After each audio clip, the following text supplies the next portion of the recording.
오늘은 72년을 살아온 윤정희 씨의 이야기입니다. 정희는 오늘도 혼자 아침을 맞이합니다. 작은 원룸 창문으로 들어오는 햇살이 따뜻합니다. 50년을 함께 산 남편과 헤어진 지 2년이 지났습니다. 그 이후 하루하루가 소중하고 행복합니다. 사람들은 물었습니다. 그 나이에 왜 혼자 사세요? 하지만 정희는 알고 있었습니다. 혼자가 외로운 게 아니라 함께 있어도 혼자인 게 진짜 외로움이라는 걸. 정희의 결혼 생활은 50년간의 인내였습니다. 22살에 중매로 만난 남편 박진수는 겉보기엔 괜찮은 사람이었습니다.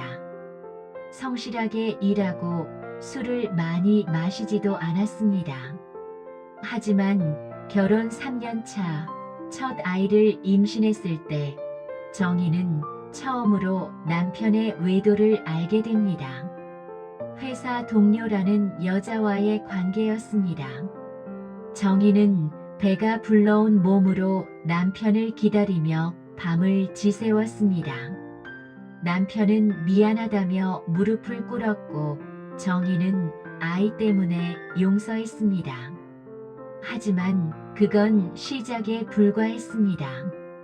둘째 아이가 태어나고 셋째가 자라는 동안에도 남편의 바람은 계속됐습니다. 정희는 알았지만 모른 척했습니다. 아이들 때문에, 체면 때문에, 그리고 무엇보다 갈 곳이 없었기 때문입니다. 40대가 됐을 때 정희는 더 이상 참을 수 없었습니다. 남편은 이번엔 20대 여자와 사귀고 있었습니다. 정희보다 20살이나 어린 여자였습니다. 동네 사람들이 수군댔고 아이들도 알게 됐습니다. 엄마, 이혼해요. 우리가 엄마 모실게요. 하지만 정희는 고개를 저었습니다.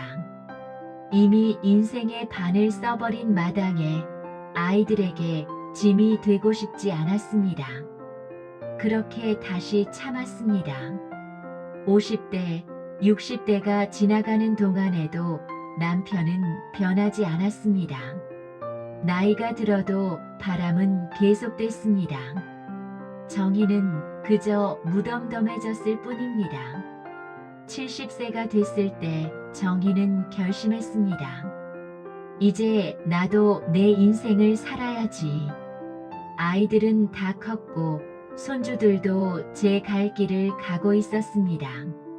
정희는 작은 원룸을 얻어 나왔습니다. 남편은 말리지 않았습니다. 오히려 편해 보였습니다.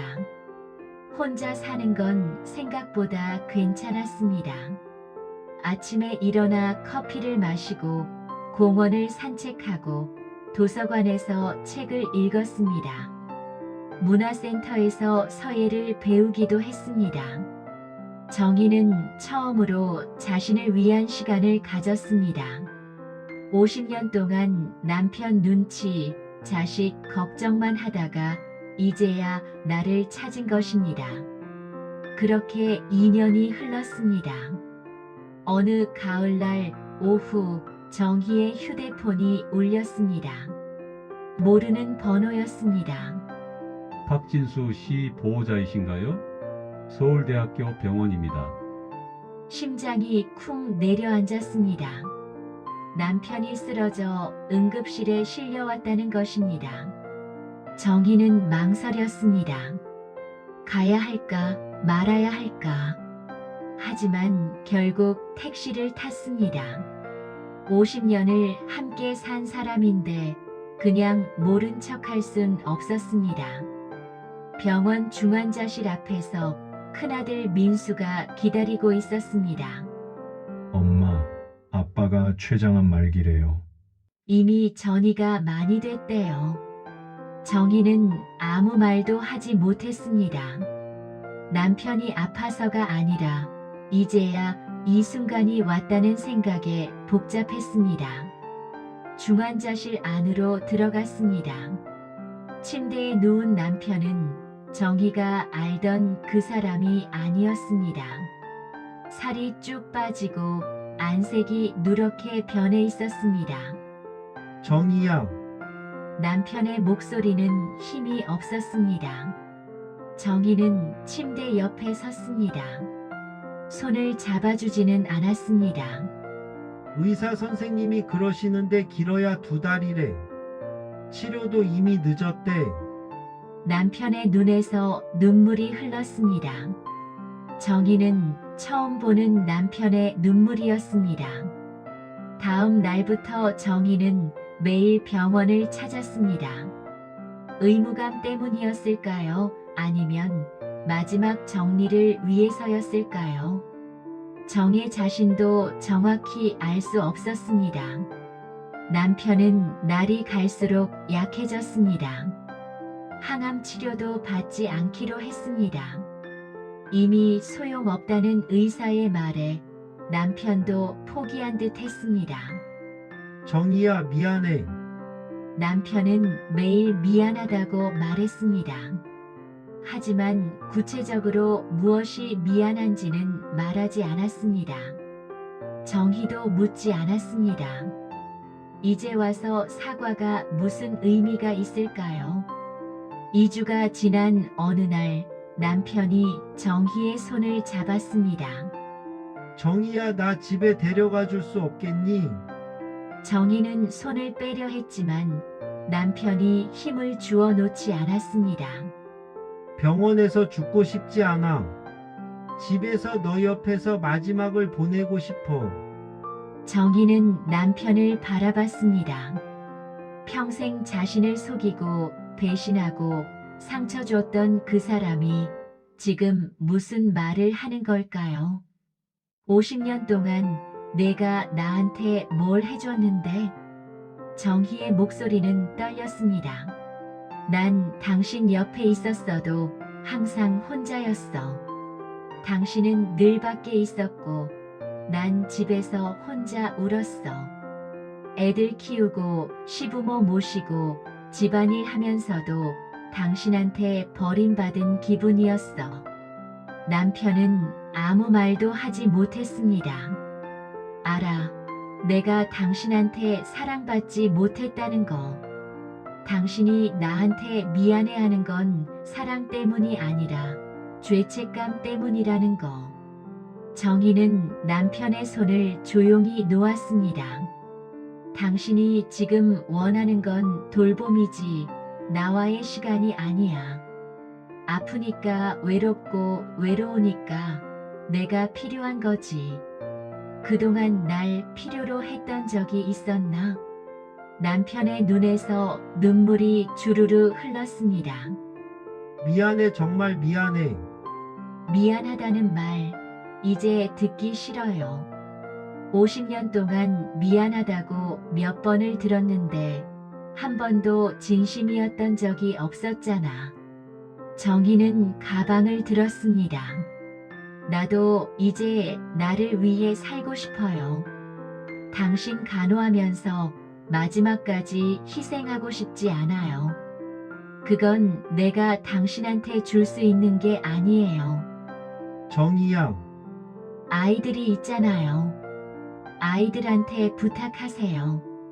난 이제 당신 아내가 아니에요. 정희는 중환자실을 나왔습니다.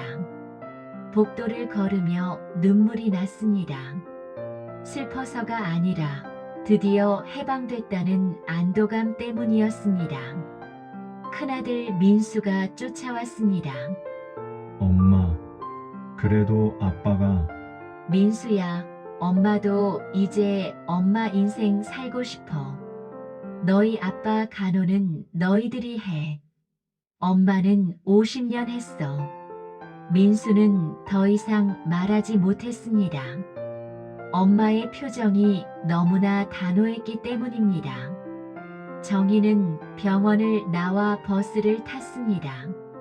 창밖을 보며 생각했습니다. 나는 왜 이렇게 살았을까?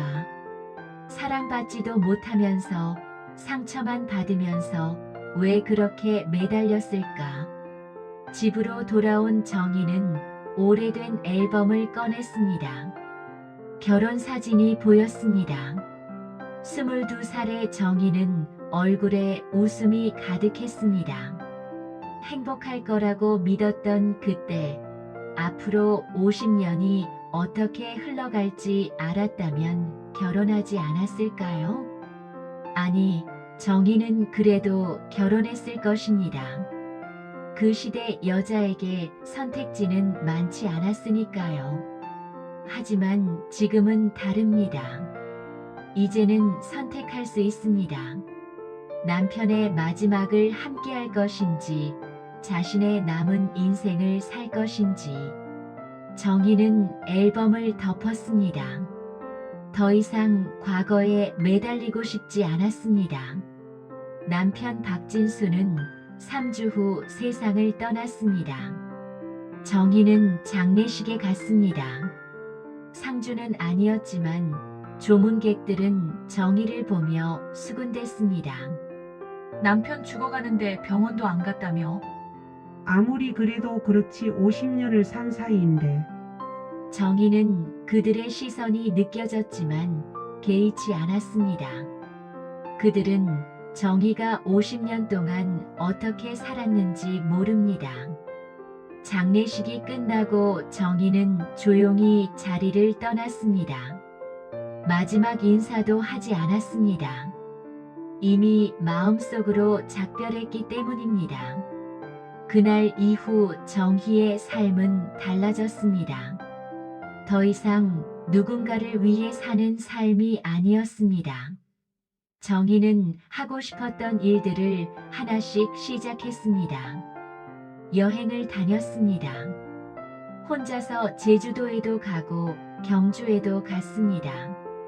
남편과 함께였다면 절대 가지 못했을 곳들이었습니다. 취미 생활도 시작했습니다. 서예뿐만 아니라 수채화도 배웠습니다. 그림을 그리며 마음이 평온해졌습니다. 친구들도 만났습니다. 결혼하면서 멀어졌던 친구들과 다시 연락했습니다. 같은 처지의 여자들끼리 모여 수다를 떨고 맛있는 것도 먹었습니다. 어느 날 문화센터에서 한 남자를 만났습니다. 75세의 호라비 이영호 씨였습니다. 아내를 먼저 보내고 혼자 사는 분이었습니다. 정희 씨 그림 참 좋네요. 영호 씨는 수채화 수업에서 정희 옆자리에 앉았습니다. 처음엔 불편했지만 시간이 지나며 영호 씨는 좋은 친구가 됐습니다. 저는 아내가 죽기 전까지 제대로 사랑해 본 적이 없어요. 영호 씨는 솔직하게 말했습니다. 바쁘게 일만 하다 보니 아내한테 소홀했죠. 이제 와서 후회해도 소용없지만요. 정희는 영호 씨의 말을 들으며 남편을 떠올렸습니다. 남편도 마지막에 후회했을까요? 아니면 그저 외로워서 정희를 찾았던 걸까요? 정희는 이제 그 답을 알고 싶지 않았습니다. 중요한 건 남편의 마음이 아니라 자신의 마음이었습니다. 저는 50년 동안 사랑받지 못하고 살았어요. 이젠 누군가한테 사랑받으려고 애쓰고 싶지 않아요. 그럼 스스로를 사랑하는 건 어떠세요? 영호 씨의 말에 정희는 웃었습니다. 맞는 말이었습니다. 정희는 이제 자신을 사랑하는 법을 배우고 있습니다. 72년을 살면서 자신을 뒷전으로 밀어둔 채 살았던 정희. 이제는 자신이 무엇을 좋아하는지, 무엇이 행복한지를 찾아가고 있습니다. 아침에 일어나 창문을 여는 순간, 혼자 커피를 마시는 순간, 공원을 산책하는 순간, 그림을 그리는 순간, 그 모든 순간이 정희에게는 새로운 삶입니다. 누군가는 말할 것입니다. 남편이 죽어가는데 외면한 냉정한 여자라고. 하지만 정희는 압니다. 자신이 냉정한 게 아니라 살아남기 위해 선택한 것뿐이라는 걸. 정희는 오늘도 혼자 차를 마십니다. 창밖으로 보이는 하늘이 참 맑습니다. 혼자라는 것이 외롭지 않습니다. 오히려 편안합니다. 남편의 그림자에서 벗어나니 비로소 자신이 보입니다. 72년을 살아온 윤정희라는 한 사람이 보입니다. 늦었지만 이제라도 자신을 위해 살 수 있다는 것이 감사합니다. 정희는 오늘도 자신을 위한 하루를 살아갑니다. 누구의 아내도 누구의 엄마도 아닌 그저 윤정희로서. 그것이 정희가 선택한 마지막 그리고 새로운 시작입니다. 오늘은 나 자신을 위한 하루를 준비해 보세요. 행복은 가까운 곳에 있습니다.